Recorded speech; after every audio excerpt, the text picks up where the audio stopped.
Assalamualaikum warahmatullahi wabarakatuh. Merdeka! Salam Pancasila! Allahumma salli wa sallim wa barik alaih. Alhamdulillah wassalatu wassalamu ala Rasulillah Sayyidina wa maulana Muhammad ibn Abdillah sallallahu alaihi wasallam wa ala alihi wa sahbihi ajma'in, amma ba'du.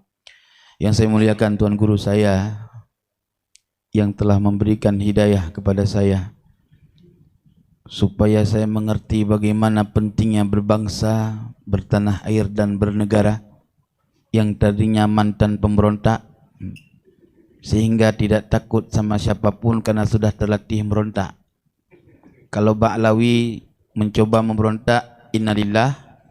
Kalau saya, alhamdulillah, ujungnya perdamaian. Betul tidak? Mau malu dengku.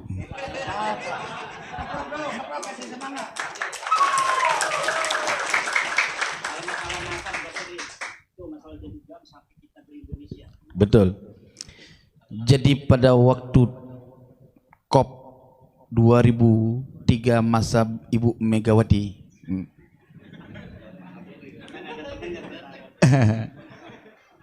kalau kami dulu melawan negara bukan ngelawan rakyat, ya, nih musuh kami dulu.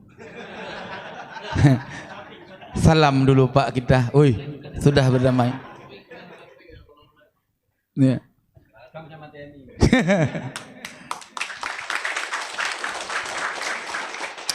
Jadi waktu di COP Paya Bakung, kalau bahasa Aceh dulu, itu rapatnya tentara itu sangat rapat, merangkak.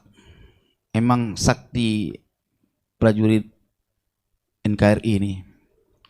Jadi saya bersembunyi di bambu, di pohon bambu, sampai hilang rasa lapar dan haus. Keluar dari itu, bismillahirrahmanirrahim, saya melarikan diri.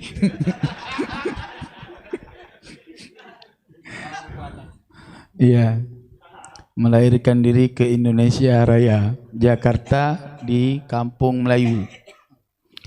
Habis itu berangkat ke Bogor, Mama Bakom nyantri saya di sana. Lalu ditangkap sama buser karena dicurigai separatis. Dilandungilah oleh Mama Hariri daripada Bogor, Mama Bakom, ya.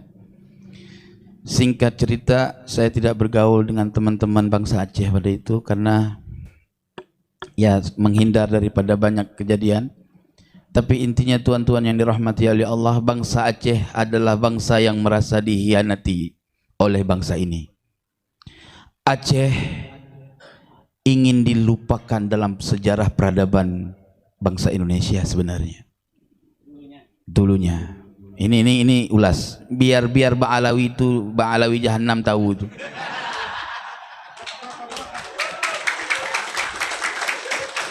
Ya.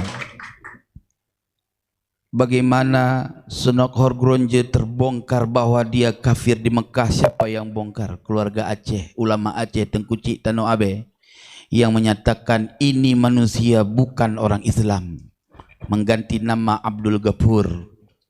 Lalu ketika si Sunok Horgronje mau dipancung kepalanya sama mufti Mekah pada saat itu, datang Utsman bin Yahya melindungi nyawa si kafir ini, tunggu. Ya, sehingga itulah sebab dia diangkat menjadi mufti Batavia, bukan mufti Betawi, mufti Belanda.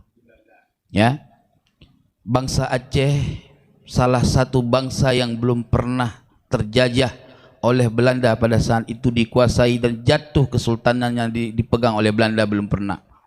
Maka harus kita tahu dari mulai kakek kita dulu, ulama-ulama dahulu datang dari Persia, datang dari Hijaz di abad 2 Hijri dari keturunan Ahlul Bait Nabi Muhammad SAW.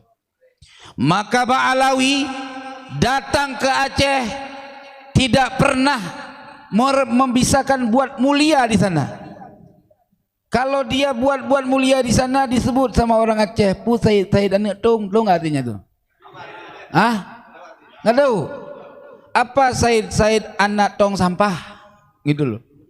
Itu bahasa Aceh kalau udah bilang Pu Said anak Tung, nah itu sakit kali Pak. Maka tuan-tuan yang dirahmati oleh Allah, bangsa Aceh adalah bangsa yang menghargai siapapun yang datang ke bumi Aceh. Tapi ingat, jangan coba-coba bikin kemuliaan melebihi kemuliaan bangsa kami, bangsa Aceh. Karena kami juga merasa manusia atau bangsa yang paling mulia. Maka ingat, kalau kalian merasa bangsa yang rendah, kalian sampai kiamat akan rendah. Jelas tidak?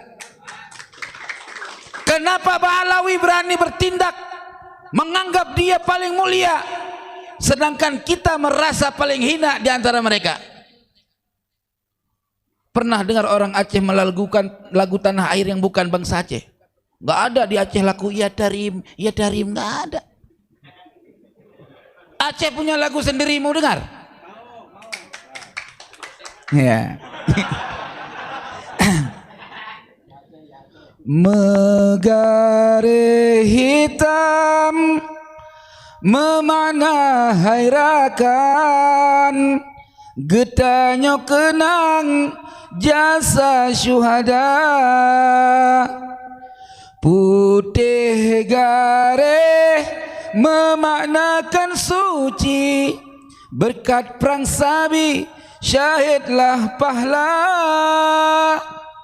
bintang bulan baka megah meuke, Islam ke hukum dum aso bangsa. Panjang. Artinya apa? Dalam lagu-lagu Aceh tidak akan pernah luput dalam perkataan syair-syair Aceh, ulama dan syuhada. Kenapa? Karena kami selalu mengenang darah para syuhada, sehingga kami tidak takut mati untuk membela tanah air bumi pertiwi. Jelas tidak? Singkat cerita tuan-tuan yang dirahmati oleh Allah, ini abad ke-14. Wasiat dari Tuan Guru tidak boleh lebih dari 10 menit. Ya. Abad 14 dalam ilmu asraru hurufil hijaiyah fi kasfi yaumil qiyamah, yang dulu saya pernah sampaikan kepada guru-guru kami, dilarang untuk diekspos. Ini abad ke-14 masuk ke abad 15, betul? Artinya abad 14 abad di mana hidup perang berantem berkawan lagi, ribut berkawan lagi, cerai satu rujuk lagi, itu abadnya. Putus nyambung lagi, putus nyambung lagi. Jelas tidak? Tetapi masuk dari abad ke-14 yaumad dhad, huruf dhad. Apa makna huruf dhad? Yaumad dhalalah. Maka nasab-nasab palsu hari ini rungkat, teman-teman yang dirahmati oleh Allah. Kenapa rungkat? Nabi bilang dari dulu, Nabi sudah wasiatkan akan datang zaman di mana zaman itu zaman fitnatus sarra. Tahu fitnah sarra? Fitnah orang ngagul-ngagul kemuliaan. Siapa mereka? Mereka orang yang mengaku-ngaku keturunanku, namun mereka bukan keturunanku. Jelas tidak? Kumaha ieu teh? Tecepol sia, modar sia. Betul enggak? Lagi belajar bahasa Banten. Jadi tuan-tuan yang dirahmati oleh Allah, muncul ke zaman sesat apa? Buktikan sekarang viral yang kita nggak pernah tahu adanya Mi'raj selain Nabi. Pernah tahu? Pernah tahu nggak ada Mi'raj selain Nabi? Diajarin Mi'raj ada yang selain Nabi 70 kali dalam semalam. Nabi Muhammad SAW seumur hidup Mi'raj cok sekali. Betul tidak? Pulang dari Mi'raj ada hadiah dari Tuhan Rabbul Izzah. Apa? Salat. Nabi kita kekasih Allah. Betul? Ada orang yang jauh setelah wafat Nabi ngagul bahwa pernah Mi'raj satu malam 70 kali. Apa enggak stres? 70 kali. Apa yang dibawa dari Allah 70 kali mondar-mandir. Udah kayak gak apa namanya kalau mandir-mandir itu, Pak? Ini apa nih kalau yang main olahraga adu tarik-tarik gini apa namanya itu? Hah? Allah muter-muter kayak gasing, ya kan? Kalau Nabi Muhammad Mi'raj, Allah kasihkan kendaraan supaya makulat bagi manusia. Sebagaimana sekarang kita terbang dari Aceh menuju Jakarta 2 jam, betul? Iya, kenapa pakai burak yaitu pesawat? Ini si Amul pakai mukaddam nggak pakai apa-apa. Langsung kan hebat kali dia sama Nabi Muhammad. Itu pakai otak, kita pikir ini ada kiai masih bela-bela Ba'alawi palsu jahanam itu. Diajak diskusi pakai data bawa-bawa ulama Nusantara. Adu Kiai Imad sama Syekh Hasyim Asy'ari. Mana lebih hebat Kiai Imad sama Syekh Hasyim Asy'ari? Ketika saya bilang hebat Kiai Imad, marah. Oi, penghinaan itu. Ya kan dia suruh milih, Pan. Iya kan bingung kita.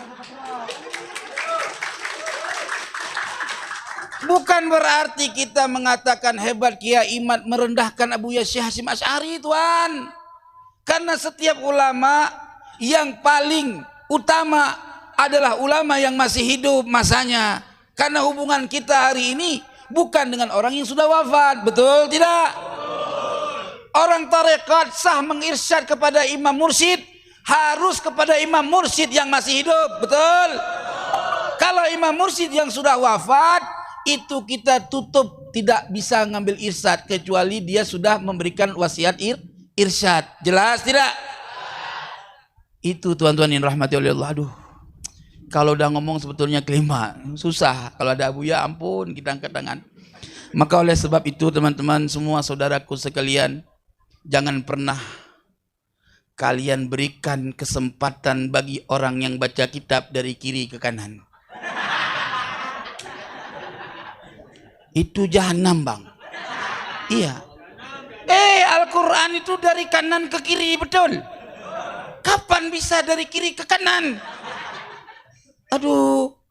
Wa qul ja'al haqqu wa zahaqal batil innal batila kana zahuqa. Ingat, kebenaran pasti menang, kebatilan pasti hancur. Belanda laknatullah hilang di permukaan bumi pertiwi. Jelas tidak? Kebenaran adalah kemerdekaan. Insyaallah kita pasti akan merdeka dari penjajahan Bani Ba'alwi. Jelas tidak? La takhaf wa la tahzan, innallaha ma'ana. Jangan takut, jangan pernah ragu. Kita lawan. Kalau kalian tidak lawan, ya setiap saat kalian akan dijazah. Jelas?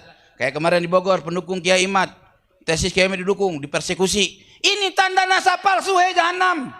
Paham? Kalau nasab asli, ayo panggil Robito, demo Robito. Hei Bapak Robito, hei ahli nasab Robito. Nih Habib ini harusnya demo Robito. Ente sudah tanda tangan ini aneh, udah ente akui nasab Nabi nih. Mana tanggung jawab ente pade? Ini sudah ente tanda tangan gua cucu Nabi. Ini udah dirungkan sama Kiai Imad, nih gimana tanggung jawabnya? Buset. Iya. Tes DNA Yahudi. Pusing kita. Nasab buatan abad 9 karya Ali As-Sakron. Tesis Kiai Imad dibilang kagak ilmiah. Giliran tesisnya Ali As-Sakron yang ngagul keturunan Nabi tanpa ada referensi dianggap ilmiah.